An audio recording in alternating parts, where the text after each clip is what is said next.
So I've played a couple games myself. For one, I played some more Wildermyth that got its 1.0 release. I talked about it a little bit before, but it's just like very beautiful looking game. It looks like someone took very colorful, like colored pencils and then made a pop-up book where they played like Dungeons & Dragons with little paper characters. And so it's very great looking. It's a tactics game.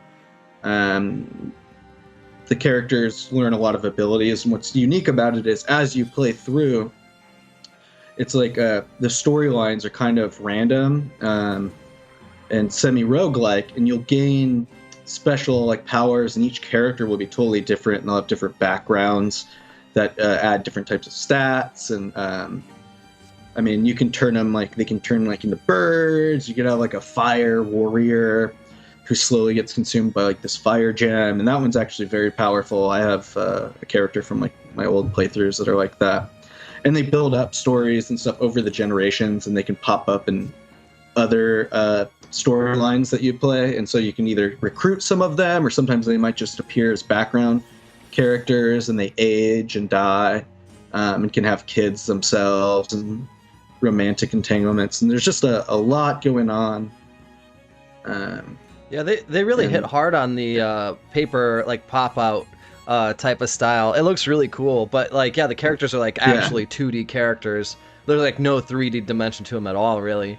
From what I'm seeing, it looks really, really cool though. Yeah. Overwhelmingly positive reviews from 8,000 reviews. Yeah, it's a very. It looks really good. I'm glad you're talking about this because it's something that I'd be interested in. Release date June 15th, 2021. It was in early access for a year, maybe two. And I played it when it first came out, but I started playing it again. And I mean, it's just such a great game. Like the way the story part is done is just, I've never seen a game do it like that. And I love the idea of generational characters. That's why I really love Crusader Kings 3. And I like the fact that some characters might become good friends, and you have some degree of control over this. Like when you go into these story events in the overworld map, you can usually choose a path, either 2 options or 3 options. And some of them you might need certain stats, and it'll be a roll, and the percentage will be based. But yeah, it's just very cool. And like the way that your characters change and warp and create these entanglements over time is just really cool. And you can have like, there's like family trees in it, and I don't know, I can't say good enough things about how they've done that. And I mean, maybe I'm wrong, but I haven't seen a game do anything like that. And I believe you. And so it just kind of looks awesome. It's got online co-op and LAN co-op as well. That's pretty crazy. Yeah, they're kind of doing everything right. And the tactics is solid. It's very cool, especially the mages I really love, because the mages are also unique where they infuse with the items on the map, the battle maps. And so there might be like a torch or like a lantern set up here, and maybe a little bonfire, and maybe a rock over here. And if I infuse with the rock, I can do certain magic abilities based on that, and you'll use the range of the rock to attack from. Or I can infuse with the lantern and then maybe spit fire onto one of the enemies. And each one of those battle, what's it called? I guess objects have their own, unique powers and abilities. And some can be used for personal empowerment or empowerment of one of your other characters. It's just very unique. All the play styles play unique. You have different ways you can play your archers, especially depending on, say my archer gets bitten by like a wolf, then maybe I transform both his legs into wolf legs. Or if your character gets injured in a battle, he might lose a leg. Or if your character dies like the first time, you might lose a limb, you might lose an arm, but then you might magically grow that arm back if you get one of these other, like, now I found the fire gem and insert it into my skull. But my arm, I get the ability later on when the gem starts expanding its power over me. Oh, now I have a fire arm. And now I have an archer who can use a on his left hand, he can use like his crossbow, but his right hand is like an arm of fire. What? So, yeah, I don't know. I can't recommend it enough. It's $25 right now. It doesn't look like it's on sale for the summer Steam sale, but again, this is a game. It's an indie studio, and it's absolutely worth it for the full price. Well, I love it. I have loved it, and it's gotten better and better. Like that was what's great about the early access process was it was just consistently getting little add-ons. Oh, we've added a couple new character traits here. We've added a couple more storylines, and it just we added like a whole new campaign. And I mean, I can't say enough positive things about it. I love it. It's definitely one of my favorite tactics games. It's on the top 10 list, and it's moving up quickly. So I think it's a given, but the depth of it is pretty good, like the stats and customizations and okay, well that's good to hear because that's kind of what I was expecting, especially if it's a tactics game that you like. I would expect it to be a little bit more in depth. But like when you said that characters die like permanently, isn't that shitty, dude?